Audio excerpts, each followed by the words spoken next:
My name is Sarah Bodri, and I'm a photographer.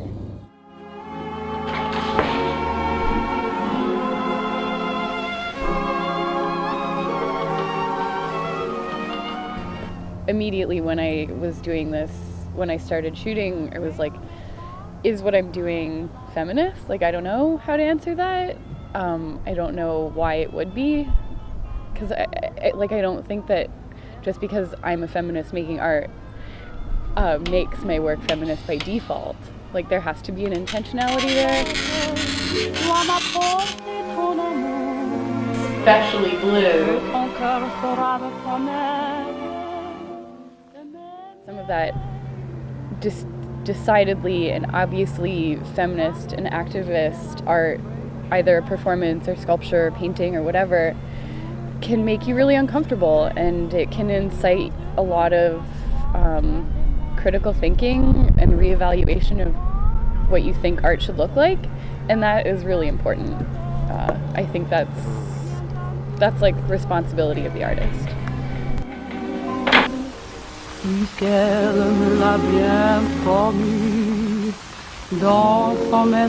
love the lines, like, that's a mirror underwater.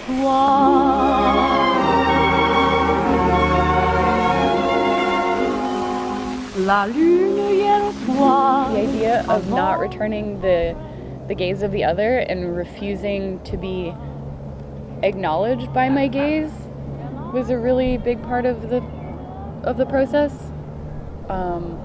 Because where does that leave both people? Where does that leave the individual? What becomes of subjectivity then? Like, because that's how we define ourselves, is via the gaze of the other, I see you seeing me, and therefore I know that I am me. Like, this is like a very fundamental human psychological thing, right? And that's not present in these images. So is the person holding the mirror really empowered if their vision is obscured by the mirror? Like, they can't actually see what's going on, but maybe they don't need to.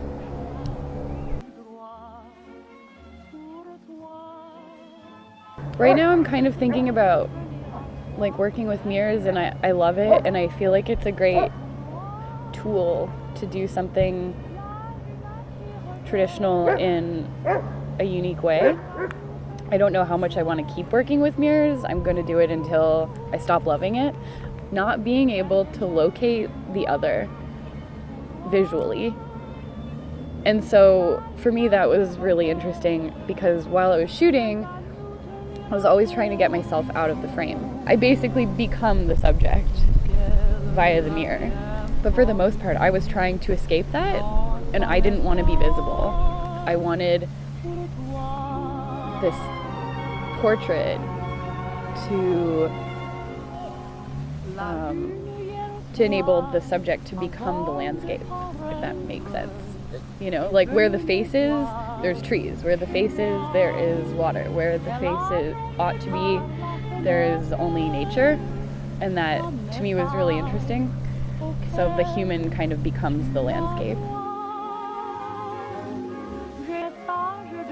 It was hard to ask myself whether or not it was a feminist series, or if my photography is feminist.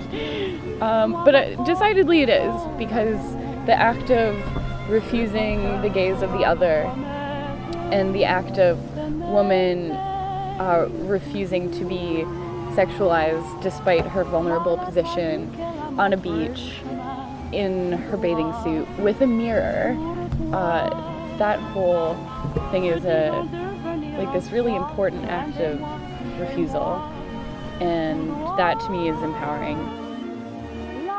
After much consideration, there is definitely a feminist aspect to this work. I mean, I am a feminist.